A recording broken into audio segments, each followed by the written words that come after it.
Today we're ranking every main character in Suits from worst to best. 9 names. No soft landings. Let's start at the floor. Alex Williams is the weakest main character in Suits. Not because he can't practice law, because the second he walks into Pearson Spector, the temperature in the room drops 10 degrees and the banter dies. He shows up in Season 7 as Harvey's old friend from the DA's office, the guy who supposedly knows the real Spector before the suits and the swagger. On paper, he's perfect, capable, calm under pressure, willing to go to war for Harvey. In practice, he lambs like a polite stranger at a family dinner that already has too many knives on the table. Watch those early scenes after he joins.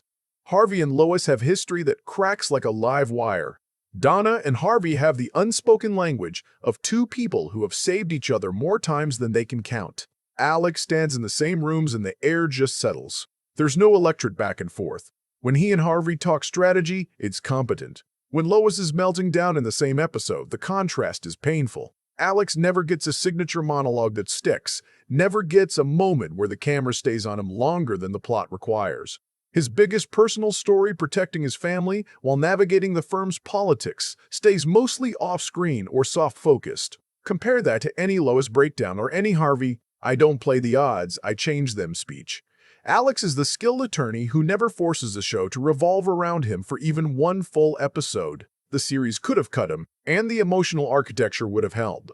The man can close a deal, but he never closes a scene. Samantha Wheeler arrives in Season 8 because the show needs a new sharp edge after Mike and Rachel leave. She comes in with a reputation and a chip on her shoulder the size of the Harvard crest she never needed. Ruthless, aggressive, and carrying a backstory that actually has teeth, growing up fighting for every scrap, learning the hard way that nice gets you nothing in this world. The problem is timing and chemistry. She steps into a firm that already has its language set. Lois and Katrina have their complicated loyalty. Harvey and Donna have decades of unfinished sentences. Samantha's early moves feel like she's performing the role of new shark instead of living inside it. The scene where she squares off with Harvey over strategy is solid, but it never reaches the blood under the fingernails intensity of Jessica shutting Harvey down in Season 2, or Lois exploding in a partner meeting. Her arc improves. She softens just enough without losing the edge, and her loyalty to the firm starts to feel earned. Still, she remains the late addition who never fully rewires the show's central dynamics. You can feel the writers working to make her fit instead of the character forcing the writers to keep up. Rachel Zane starts as the brilliant paralegal with the famous father and the quiet determination to prove she belongs on her own name.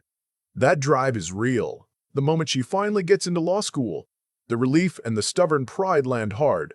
Her relationship with Mike is the emotional spine of the early seasons. And when she discovers his secret, the betrayal cuts deeper, because she has spent years building something honest with a man who was lying about the foundation. Where she slips is the later gravitational pull of the romance. Too many episodes tilt toward relationship friction instead of Rachel the attorney carving her own path. The Harvard rejection, the bar exam, the moment she stands up to her father, those are gold. The stretches where the plot needs her to be the moral compass waiting for Mike to decide who he is start to feel like the show is using her more than developing her. She's crucial. She's just not the engine. Rachel earns every inch of her place, but the show sometimes forgets to let her run with it. Donna Paulson is the one who can end a conversation with a single raised eyebrow and still make you want to hear the next sentence. She knows every secret in the firm, every soft spot, every landmine. And she chooses loyalty over self-preservation almost every time. The early seasons establish her as Harvey's right hand and moral check. Later seasons prove she can run circles around senior partners when she decides the firm needs protecting. Her intelligence is never the photographic memory kind. It's the kind that reads a room 3 moves ahead and still has time to deliver a line that cuts and comforts in the same breath. The Harvey-Donna almost confession scenes work because Donna refuses to let the relationship become the only story she has. She demands more. When she finally takes power and steps into a partner-adjacent role, it feels earned rather than gifted. She's the emotional backbone, and the show leans on that backbone hard. The only reason she sits just outside the absolute top is that the pure legal warfare still belongs to the names above her. Katrina Bennett begins as the outsider. Lois springs in cold, precise, and seemingly built to climb over anyone in her way. Early on, she feels like a threat to the existing order, especially to Rachel and the more idealistic corners of the firm. Then, the slow burn starts. Lois sees something in her that the rest of the partners miss. She starts protecting him even when it costs her. The loyalty that grows between them is one of the quietest, most satisfying arcs on the show. Watch the later seasons when Katrina is fully inside the circle. She can go toe-to-toe with Harvey on strategy. She can call Lois on his worst instincts without destroying him, and she never loses the edge that made her dangerous in the first place. The scene where she chooses the firm over a cleaner exit is pure character. She doesn't get the flashiest monologues, but she gets the kind of consistent growth that makes you root for her even when she's being ruthless. Katrina doesn't arrive as family. She builds the right to be called that, one calculated risk at a time. Mike Ross walks in off the street with a photographic memory and a bag full of weed, and the entire series tilts. The secret is the engine of the first 5 seasons. Every close call, every near exposure, every moment Harvey has to decide whether the risk is still worth it. That tension is electric. Mike's legal mind is legitimate. The way he sees patterns other attorneys miss, the way he can quote case law after one reading, makes the fraud feel almost justified in the moment. His arc from fake attorney to someone fighting for real justice is the show's biggest swing. The problem is the self-righteous streak that creeps in once the secret is out. Mike starts lecturing people who've been living in the gray longer than he's been alive. The prison stretch and the aftermath force growth. But the early season's pure "how the hell do we get away with this" energy is never fully matched again. He's phenomenal. He's just a half step below the 3 who could carry the series if everyone else vanished. Jessica Pearson sits at the absolute peak of pure command. She walks into a room and the oxygen rearranges itself around her. Season after season, she keeps Harvey and Lois from destroying the firm and each other, often with nothing more than a quiet sit-down that lands harder than any raised voice. The tactical brilliance is unmatched. When the firm faces existential threats from Hardman's return to federal investigations to internal coups, Jessica is the one who sees the board 3 moves ahead and still has the steel to make the ugly call. Her decision to leave and take on a new kind of fight in Chicago is the only exit that feels like a promotion instead of a loss. She never softens into sentimentality. She never needs the audience to like her. She needs them to respect the fact that the entire house of cards only stayed upright because she was the one holding the base. Lois Litt is the most complex character the show ever produced. He begins as the insecure, petty, status-obsessed antagonist who makes Mike's life hell and nearly tanks deals out of pure spite.